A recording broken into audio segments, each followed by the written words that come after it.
más de uno conocerá, ¿no?, esta figura, interesantísima también para la historia posterior, también la historia militar, ¿no?, de Extremadura.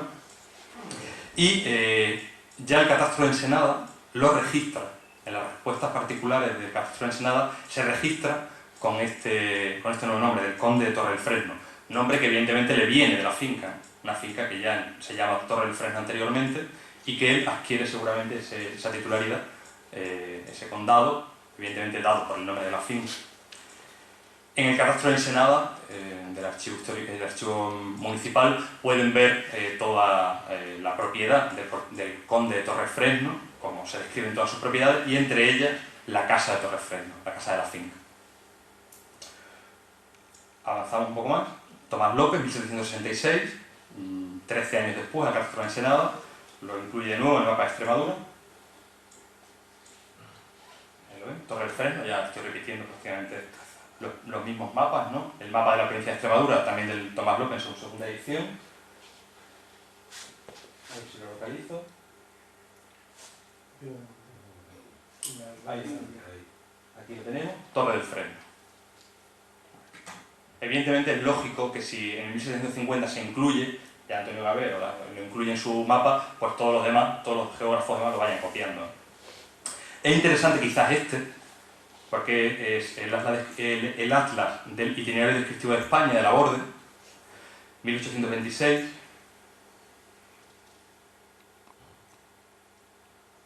Es el único que incluye Laborde en Extremadura, el único, Torre del Fresno.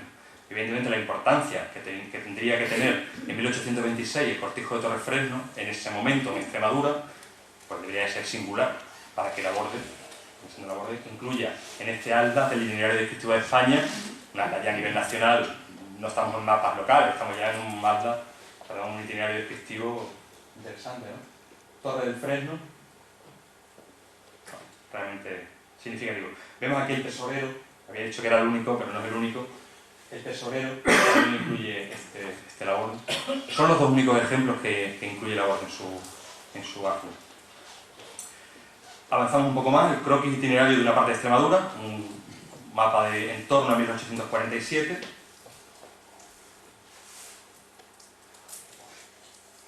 ver si lo localizo.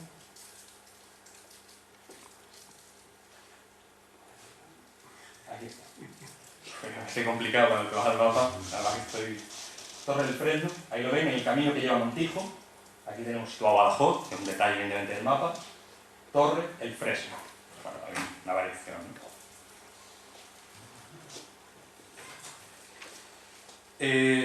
Por otro dato, 1888, el nomenclator del 88, se censan aquí 30 personas. Les estoy dando los datos de todo el censo en torno a finales del 19, aquí unas 30 personas. Y en este momento se describe ya con un edificio de 2 plantas, seguramente el edificio que estamos viendo aquí, un edificio de 2 plantas, dedicado prácticamente todo a residencia. No obstante, el cortijo de Torrefresno es muy extenso, no tiene solo la parte residencial, actualmente está bastante dividido y bueno, incluso hay talleres mecánicos aquí en este espacio, pero bueno, es un espacio bastante amplio, un complejo ahí que hoy incluso te resulta difícil de saber cómo era originalmente, cómo se estructuraba originalmente ese cortijo de Torrefresno, pero que seguramente la entrada principal a todo el espacio arquitectónico era este. Era este espacio, esta portada almenada, con esas armas, con ese escudo nobiliario justo situado en la parte superior. Un cortijo que debiera tener varios patios, aunque todo esto, ya digo, se ha transformado bastante en la actualidad y es difícil incluso establecer cuáles eran los patios principales, ¿no? Este seguramente era la entrada a la vivienda, vamos, a lo que es el complejo arquitectónico. Y para terminar, pues voy a acercarme a 2 elementos que me resultan bastante significativos del cortijo de Torrefresno. En primer lugar, es esta estancia para el recreo, que a pesar de que está ahí prácticamente abandonada, pues hay que imaginárselo. Es un estanque lleno de agua y una estancia para el recreo, como digo, a la que se entra por aquí. Y evidentemente es una casita, un capricho, ¿no? Como las que podemos ver en la casita del príncipe de Aranjuez, por ejemplo, ¿no? Son espacios de recreo para aislarte, para charlar, que al interior se descubre de esta manera tan magnífica, un lenguaje también de nuevo neobarroco, incluso casi recordando elementos rococó, maravilloso, ¿no? A pesar de que los elementos, vamos, el material de construcción no es demasiado bueno porque es ladrillo, pero muy singular en cuanto a lo que es el funcionamiento de una estancia para la diversión, para el recreo realmente, con pequeños bancos alrededor. Son 3 los bancos. Aquí yo estoy haciendo la foto, es bastante complicado hacer esta foto, está hecha con un gran angular porque la estancia tampoco es muy grande, pocos metros cuadrados, pero bueno, en torno al cual pues, se situarían evidentemente el dueño, los invitados, familiares. Y termino con esta imagen, porque esta es la puerta de acceso a la finca. Por eso les explicaba antes la diferencia. Evidentemente, al ver esto, pues a todos les vendrá una imagen a la cabeza, Puerta de Palmas, en Badajoz. Bueno, pues este es el acceso a la finca Torrefresno. Potente la imagen, potente la estructura de esta puerta, copiando de una manera excepcional Puerta de Palmas. Esa es la parte delantera, con el escudo de armas incluso en la parte superior. Puedes acceder, puedes subir por escalera de caracol a la parte superior y pasear por todo esto, como si fueran prácticamente andenes de la propia puerta. Y al otro lado, esto ya estaríamos dentro de la finca.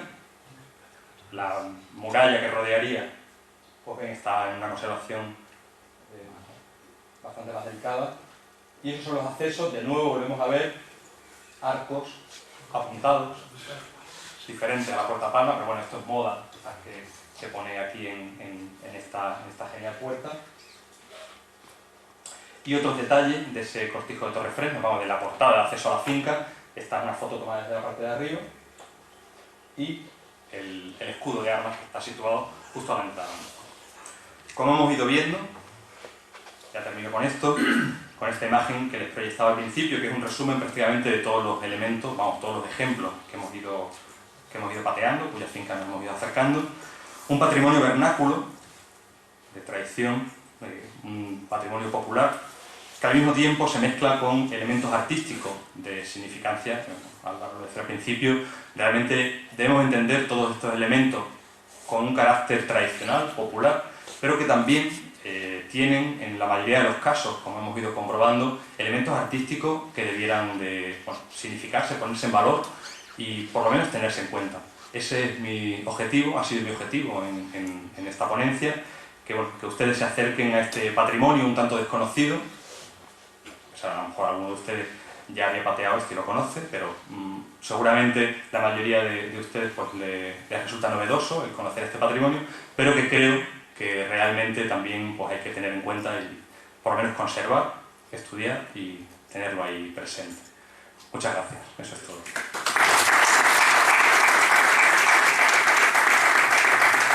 Muchas gracias.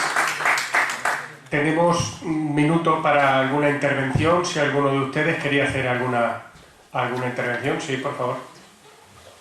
Perdón, quería hacerle 2 preguntas. Una, tengo entendido que la palabra cortijo en Extremadura se refiere a lo que es la casa en sí. La casa donde están los aperos de labranza, donde están los talleres si los hay, donde vive el propietario y demás.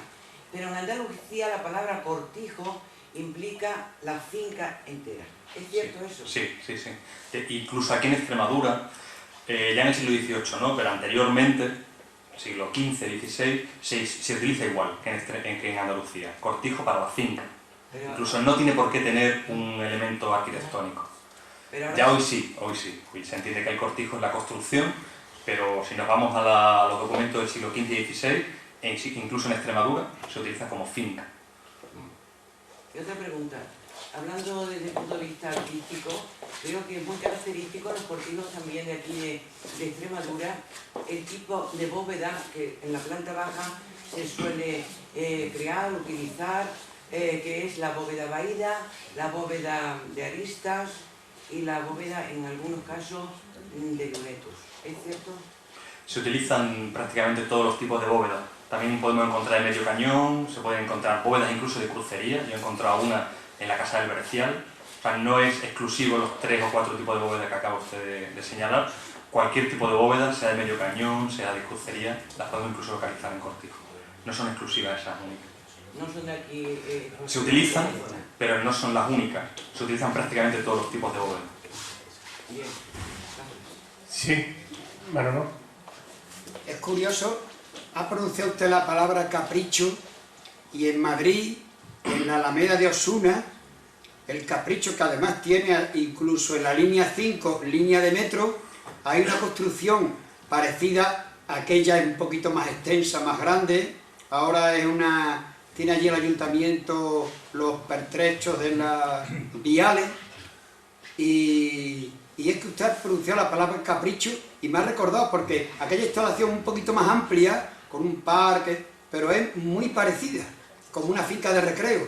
Es que realmente es lo mismo. Pero muchísimo más. A ver, en aquel momento es más señorial, Claro, no nobiliario, más extenso. pero es lo mismo, la misma función que está cumpliendo el Capricho en la Alameda de Osuna de Madrid, que evidentemente es una villa de recreo, como usted bien dice, la está cumpliendo el Cortijo de Torrefresno con esa estancia, ese capricho que no es el único el Cortijo de Torrefresno, también hay otros en Extremadura que lo cumplen. Don Mateo. Vamos a ver, la orientación de los cortijos suele ser siempre la misma o varía según las épocas, generalmente, hablo de todo tipo de orientaciones, pero ¿vas en esos cortijos? Sí, sí, normalmente todos los cortijos ya se basan en tratados antiguos, la mayoría, Vitruvio ya en la etapa romana ya lo cita así, y luego después Alberti y todos los demás tratadistas, bueno, de alguna manera aconsejan, y la mayoría los cumplen, que la fachada principal esté orientada al este, al naciente, evidentemente por el aprovechamiento de la luz. Y prácticamente todo, incluso si ustedes van a construir hoy en día una... dicen por allí que no. La mayoría de los cortijos tienen una orientación al este, para aprovechar la luz, la luz de nacimiento. Los cortijos son antiguos, todos están, yo los conozco todos porque estoy en esa zona. Está al este. Igual que todos los cortijos antiguos están en naciente. Sí, sí, sí. Y el de los más modernos ya están... Pero evidentemente eso se basa en la tratadística. O sea, todos los tratados que citen de alguna manera la arquitectura rural aconsejan que sea así. Hay una pregunta, si me permiten, y ya... perdón, usted por favor. No, vamos a ver, usted que está por aquí pateando muchísimos cortijos, yo también llevo pateando porque estoy en muchas zonas. No sé si usted conoce la zona de los cortijos que hay en Fuente del Arco. Sí. La Virgen de Lara, Sí, sí, porque sí. ahí se han descubierto, Sí. yo lo he conocido eso en Cal, cuando lo pintaron por las pestes, Sí. eso se ha rehabilitado muy bien. Y hay un cortijo que yo no sé si usted lo conoce, Sí. bastante interesante, que se llama Cartuja. Sí, ¿Lo conoce? sí, sí. Está a escasos metros de la ermita. No, claro, es que son Sí, sí. otro. Además un cortijo muy interesante que tiene tribunas, que Sí, es sí, de los sí, pocos... claro. Sí. Yo es que, si me permite, profesor, la pregunta era, he visto aquí en algunos de sus libros que habla de La Serena, de Las Vegas Bajas, de Badajoz. Este fenómeno del cortijo, que ya hemos visto que puede arrancar, como dice, se extiende, por lo menos aquí en la Baja Extremadura, que es donde ha trabajado, ocupa todo Badajoz. ¿Hasta dónde llega el fenómeno este del cortijo? También los hay, si se me permite, por la comarca de los Montes, por la Siberia y por ahí. También, o sea, esto es un fenómeno general de explotación. Sí, realmente es que toda España, entendido, nos vamos a Valencia, a la Barraca, volvemos a lo mismo, nos vamos a Barcelona... No, pensé que era una cosa que venía solamente de zonas de ¿Te dominación. refieres al término? ¿Al término cortijo? Sí, sí, sí. Ah, vale, eso sí, eso evidentemente es exclusivo, prácticamente hasta la delimitación de Cáceres. En Cáceres ya encontramos pocos ejemplos que se denomine cortijo, es más caserío, casas fuertes. Sí, sí, ¿A qué sí. te referías? O sea, no, el término, elemento- como ha trabajado esta zona... El elemento, o sea, lo que es el término cortijo, prácticamente hasta la provincia de Cáceres, pero no ya llegando al norte de Cáceres. Los llanos de Cáceres. Sí, hasta ahí. Pero ya Trujillo, Cáceres, Montancha, hacia arriba, todo eso ya se denomina caserío, es otra denominación. Eso es lo que decía, de las Casas casas fuertes, Trujillo son casas fuertes, el propio término de casa. Y como decía antes, sobre la zona de la Siberia y de todo esto, ¿ha trabajado algo de ese tema también? Sí. pero no está publicado. No, de la Siberia hay un castillo muy interesante, que es el castillo de Cíjara, el Palacio del Cíjara. Sí. Para aquellos que sean aficionados a la caza, pues conocerán la finca, Palacio del Cíjara, Sí. del conde de Villapadierna, bueno, un ejemplo excepcional, y el Real Duque, o la casa de la Golosilla del Duque de Béjar. Bueno, a ver si lo vemos en el libro. Poco a poco. Señoras y señores, muchísimas gracias en nombre de la Real Sociedad Económica por su asistencia. Ahí en la salida tienen el programa de todas las actividades y contamos con todos ustedes. Muchísimas gracias.